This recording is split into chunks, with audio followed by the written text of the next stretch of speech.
जी, अस्सलाम वालेकुम जी। मैं उम्मीद करता हूँ आप सब लोग बिल्कुल खैरियत से होंगे और आप लोगों का वीकेंड भी अच्छे से गुज़र रहा होगा। तो आज सोमवार का दिन है, 5 तारीख है, तो मैं सोच रहा था कि कोई ऐसी वीडियो आप लोगों के लिए बनाई जाए, जनरल वीडियो हो ताकि उसमें आपको कुछ मार्केट का ओवरव्यू दिया जाए कि मार्केट किस तरफ जा रही है। तो आज की वीडियो में हम यही डिस्कस करेंगे कि मार्केट किस तरफ जा रही है, इलेक्शंस होने जा रहे हैं तो क्या होने वाला है, देन फॉरेन इन्वेस्टर्स की एक जो वापसी आई है उसका इम्पैक्ट क्या पड़ेगा, देन मार्केट के अंदर स्टेबिलिटी आ जाएगी कि नहीं, क्या इन्फ्लेशन हमारी जो है वो कंट्रोल हो जाएगी, क्या जो हमारा इंटरेस्ट रेट है जो 29 तारीख को अभी मीटिंग हुई थी, 29 जनवरी को वो इंटरेस्ट रेट बरकरार रखा गया है, तो क्या इंटरेस्ट रेट जो है वो हमारा फ्यूचर में जो है वो कंट्रोल हो जाएगा। तो ये कुछ चीजें हैं, इन्हें देखेंगे। बाकी कुछ जो हमारे पास मार्केट के तगड़े शेयर्स हैं वो क्या करने जा रहे हैं। 5-6 शेयर्स हैं, उनका मैं आपको नाम बताता चलूं। यूवीएल हो गया, देन हब पावर हो गया, देन पीएसओ हो गया, ओजीडीसी हो गया, पीपीएल हो गया, दाऊद हरकुलिस हो गया, देन हमारे पास शेल है और देन हमारे पास मिलर ट्रैक्टर है। तो ये शेयर मार्केट में क्या करने जा रहे हैं, क्योंकि ये बड़े शेयर्स हैं, बड़े शेयर्स के साथ हमारी एक्सपेक्टेशन होती है कि भाई ये जो शेयर्स हैं ये परफॉर्म करेंगे। बाकी इलेक्शन के लिहाज से मैंने एक दफा पहले भी आपको अपना पॉइंट ऑफ व्यू बता दिया था और आज दोबारा भी मैं उसे दोबारा जो है वो मुकम्मल तौर पे क्लियर कर दूंगा। देखें जी, मार्केट में आपका वॉल्यूम जो है वो बहुत हद तक गिरा पड़ा है और वॉल्यूम यकीनी बात है गिरेगा भी सही। जब तक इलेक्शन नहीं हो जाते, जब तक जो है वो न्यू गवर्नमेंट नहीं आ जाती, तब तक आप लोगों को मोहतात रहना है। ये मैं आपको पहले भी 3-4 दफा कह चुका हूं।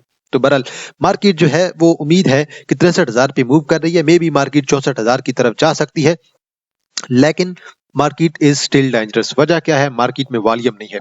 बेशक ये जो दो हमारे पास कैंडल पड़ी हैं ग्रीन, इसकी मुझे जो मेन जो है ना वो इंपॉर्टेंट वजह लगी है, मुझे इसकी एक वजह ये लगी है कि फॉरेन इन्वेस्टर ने एंट्री मारी है, फर्स्ट। सेकंड, जो हमारे पास बैंक्स हैं उन्होंने एंट्री ली है। थर्ड, जो हमारे पास इंश्योरेंस कंपनीज हैं उन्होंने एंट्री ली है। तो ये जो तीन वजह हैं, तीन वजूहात हैं, इनकी बेस पे मैं कह रहा हूं कि मार्केट जो है मुझे थोड़ी सी पॉजिटिव नजर आ रही है। लेकिन जैसे ही फॉरेन फुल मूड के अंदर उन्होंने एंट्री डाली मार्केट के अंदर, मार्केट आपकी दोबारा चलेगी और मे बी हम एक्सपेक्ट कर रहे हैं कि मार्केट जो अपना हाई है मे बी उसे ब्रेक करने की कोशिश करे। तो बहरहाल ये हर किसी का अपना एक आइडिया होता है, मेरी अपनी एक जो है वो साइकोलॉजी है। मैं कुछ न्यूज को देख रहा हूँ, कुछ जो है वो अदर फैक्टर्स हैं, कुछ शेयर्स को देख रहा हूँ, कुछ वॉल्यूम को देख रहा हूँ, तो मुख्तलिफ चीजों की बेस पे मैं ये कह रहा हूँ। बहरहाल ये मेरा पॉइंट ऑफ व्यू है, मैं इस पे गलत भी हो सकता हूँ।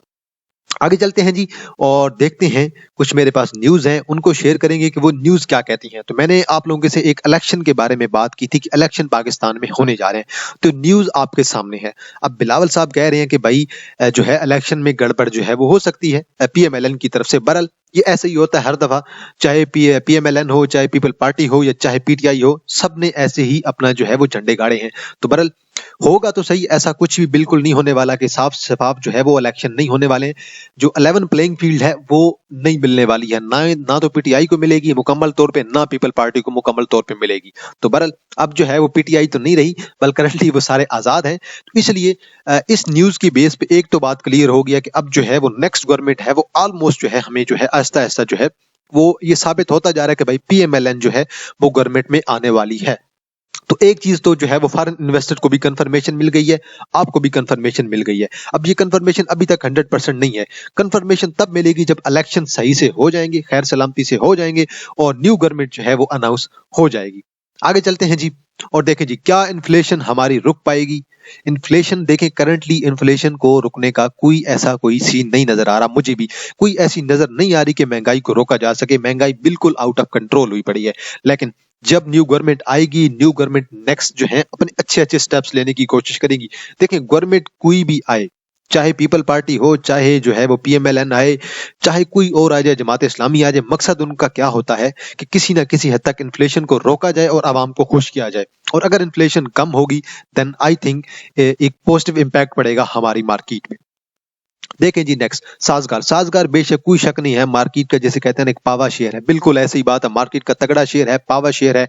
और उनके जो हमारे पास इलेक्ट्रिक रिक्शे हैं वो भी अब मार्केट में आ गए हैं। तो बहरहाल ये कंपनी बहुत ही तगड़ा परफॉर्म करेगी इन फ्यूचर, क्योंकि अब जो दूसरे रिक्शे थे वो खत्म हो गए और रिक्शों को कम से कम अगले 50-100 साल तक पाकिस्तान से खत्म नहीं किया जा सकता, क्योंकि हम जो हैं वो अभी ऐसा मुल्क है जो तरक्की कर रहा है और हम स्ट्रगल से गुजर रहे हैं, मुश्किलात से गुजर रहे हैं। तो हम ये नहीं कह सकते कि भाई हमारी तरफ जो है मुकम्मल तौर पे इलेक्ट्रिक व्हीकल्स आ जाएंगी, नहीं, बिल्कुल भी ऐसा नहीं होने वाला। हमारे पास इलेक्ट्रिक जो है वो रिक्शे आएंगे और चलेंगे भी सही। और सिंपल सी बात है, जो साजगार है ब्राउड फ्यूचर के साथ है और मार्केट का एक तगड़ा शेयर है, पावर शेयर है, जिसे हम जो है वो कह सकते हैं कि मार्केट को ऊपर की तरफ ये शेयर लेकर जा सकता है। और शेयर के रिजल्ट्स आप देख लें, रेगुलर बेस पे बहुत ही अंडर वैल्यूड शेयर था, 60-62 पे मूव कर रहा था, अब ये शेयर 200 पे जाके मूव कर रहा है। नेक्स्ट है जी हमारे पास जी मॉनेटरी पॉलिसी और इंटरेस्ट रेट। क्या इंटरेस्ट रेट इन फ्यूचर में कंट्रोल हो जाएगा? अभी तक तो कोई ऐसी न्यूज नजर नहीं आ रही है कि भाई इंटरेस्ट रेट को कंट्रोल किया जा सके। इंटरेस्ट रेट एक प्रॉपर स्ट्रेटजी के साथ कंट्रोल होगा और उसे कंट्रोल करने के लिए अभी जो भी गवर्नमेंट आए उसे टाइम चाहिए होगा, तो इंटरेस्ट रेट को कंट्रोल करने में थोड़ा अभी टाइम लगेगा। इंटरेस्ट रेट कंट्रोल होगा तो देन हमारे जो है सारे जो भी छोटे मोटे चीजें हैं, सेक्टर्स हैं और छोटे मोटे जो फैक्टर्स हैं, उनकी बेस पे सारे हमारे सेक्टर जो है वो कंट्रोल होने लग जाएंगे। देखिए स्टेबिलिटी कैसे आएगी?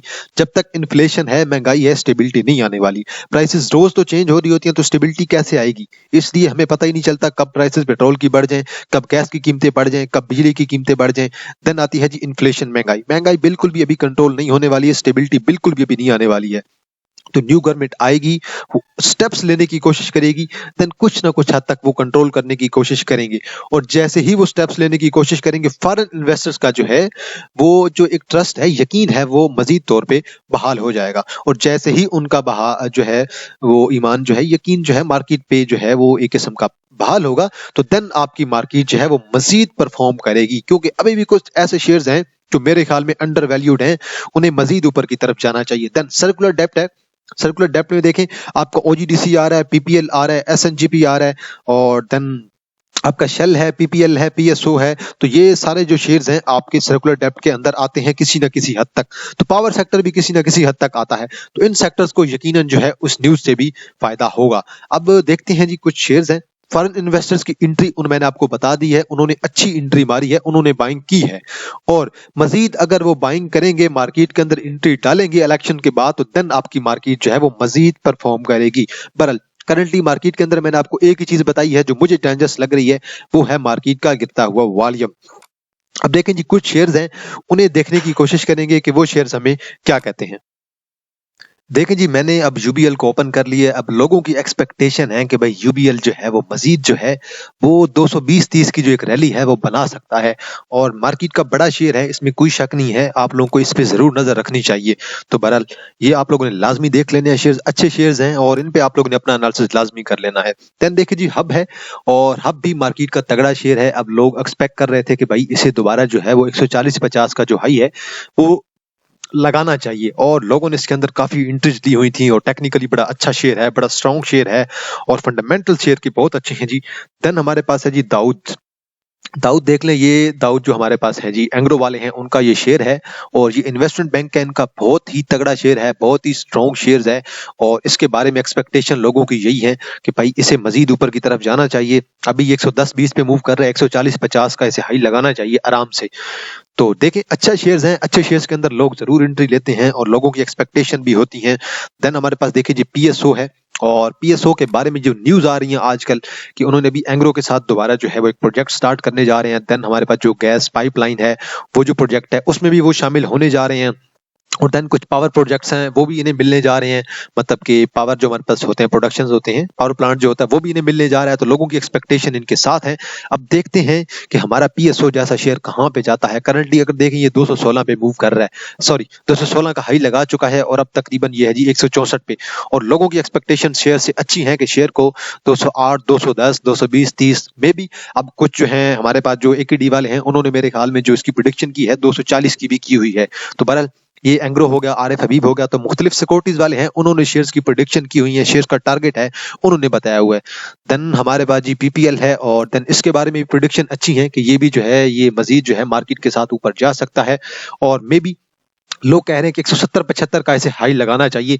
पर मैं तो अभी इस चीज पे बिलीव नहीं करता, क्योंकि सर्कुलर डेप्थ जो है बड़ी डेंजरस सी चीज है, कभी होती है कभी नहीं आती है, और कभी ऐसे लगता है कि आईएमएफ नहीं इंप्रूव करने वाला, कभी लगता है कि हमारी गवर्नमेंट नहीं करने वाली। तो बल वो एक मुश्किल सी चीज है, एक मुश्किल फैसला है, और उस पे देखना पड़ेगा। हमने साथ साथ है वो बड़ा प्रॉपर स्ट्रेटजी के साथ चलना पड़ेगा। मैं हर किसी को नहीं कहूंगा कि भाई पीपीएल ओजीडीसी जैसे शेयर्स के अंदर आप लोग फौरी एंट्री ले लें बगैर सोचे समझे, नहीं, स्टॉप लॉस के बगैर आप लोगों ने बिल्कुल भी एंट्री नहीं लेनी है। अच्छे शेयर्स हैं, बेशक जा सकते हैं, देखिए इनके बारे में इक्विटी ने भी की हुई है, और देन मेरे ख्याल में जो आरिफ हबीब सिक्योरिटीज है उन्होंने भी की हुई है, बीएमए कैपिटल वालों ने भी अपनी जो है वो प्रोडिक्शन की हुई है। बाकी आप लोगों ने देख लेना है आप लोगों ने कहाँ पे एंट्री लेनी है कि नहीं। देन ओजीडीसी है, मैं ये सारे शेयर मंथली चार्ट पे देख रहा हूँ, और ओजीडीसी से अब उम्मीद लगाई जा रही है कि ओजीडीसी में भी जो है वो अपना एक 170-80 का हाई लगाने में कामयाब हो जाए। मैं करंटली इसके बारे में कुछ नहीं कह रहा, क्योंकि अभी इसके बारे में कुछ कहना मेरे ख्याल में वक्त से पहले कहने के जैसा है कि मैं वक्त से पहले कुछ भी कह लूं और वैसा होगा नहीं, क्योंकि मार्केट डेंजरस है भाई।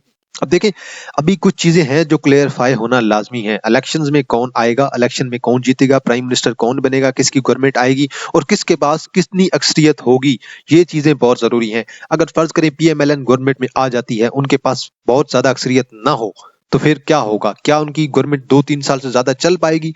क्या 4-5 साल, 4-5 साल तो मुश्किल बात है, क्या 3-4 साल भी चल पाएगी? तो ये चीजें भी हैं, आप लोगों को लाजमी ज़हन में रखनी है।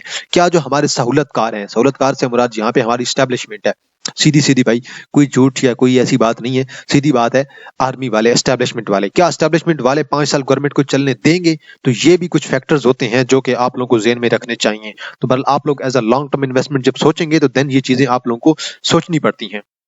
देन देखें जी, हमारे पास मिलर ट्रैक्टर लिमिटेड है, बहुत अच्छा शेयर है, बोनस भी देता है, राइट शेयर बोनस भी देता है, देन डिविडेंड्स वगैरह भी देता रहता है। राइट शेयर भी कभी दिए होंगे शायद, मैंने भी डिटेल में नहीं देखा। तो बहरहाल अच्छा शेयर है, लोगों की एक्सपेक्टेशन है कि इसे तकरीबन जो है वो दोबारा 650-700 की तरफ जाना चाहिए। लेट्स सी, देखते हैं कि ये शेयर क्या करता है। बड़ी अच्छी मूव इसके अंदर लगी थी, शेयर के अंदर तकरीबन ये गया था जी 230-32 पे गया था 2020 में। अगर आप देखें 2019 में अगर आप देखें तो ये 230-32 पे गया था। देन ये शेयर ने हाई लगाया तकरीबन 750 का, और देन दोबारा गिरा है, और अभी तकरीबन इसने 350-400 से इसने हाई लगाने की कोशिश की है तकरीबन 670-80 का। तो देन ये भी अच्छा शेयर है, मार्केट का एक जिसे कहते हैं तगड़ा शेयर है, उन्हीं में से आता है।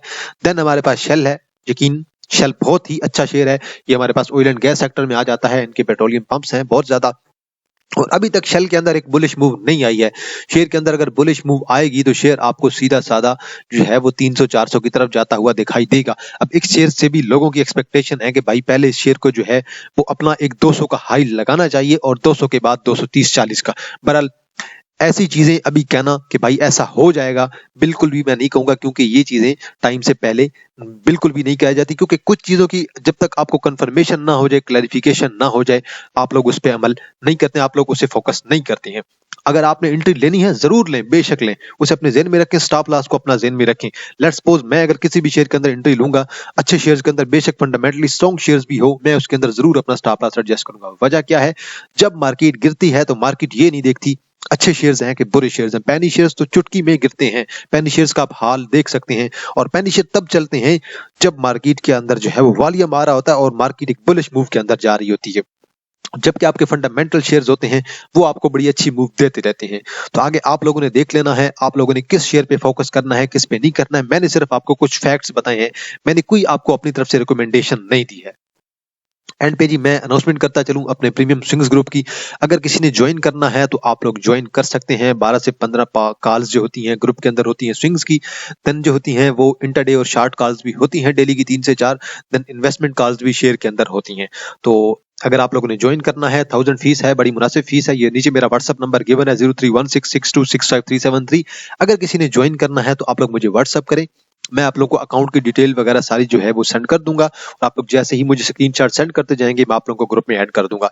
तो एंड पे मैं आप लोगों को यही कहूंगा, मार्केट के अंदर जितना एहतियात से काम करेंगे करंटली, उतना आप लोगों के लिए बेहतर होगा। एहतियात से काम करें तो आप लोगों के लिए बेहतर होगा। अपनी स्ट्रेटजी बनाएं प्रॉपर, कहां पे शेयर को बाय करना है, कहां पे शेयर को सेल करना है, कहां पे एवरेजिंग करनी है, और कहां पे जाके स्टॉप लॉस रखना है। और चार्ट अगर देखने लगे तो देन मेरे ख्याल में डेली को भी देखें, वीकली को भी देखें, और मंथली चार्ट को भी देखें। सपोर्ट एंड रेजिस्टेंस को लाजमी जेन में रखें। इंडेक्स है, कुछ फैक्ट्स जो मैंने आपके साथ आज शेयर किए उनको भी आप लोगों ने लाजमी जेन में रखना है। तो आज के लिए इतना है जी, इंशाल्लाह आप लोगों के साथ दोबारा मुलाकात होगी एक नई वीडियो के साथ। तब तक आप लोग अपना ख्याल रखिएगा। अल्लाह हाफिज।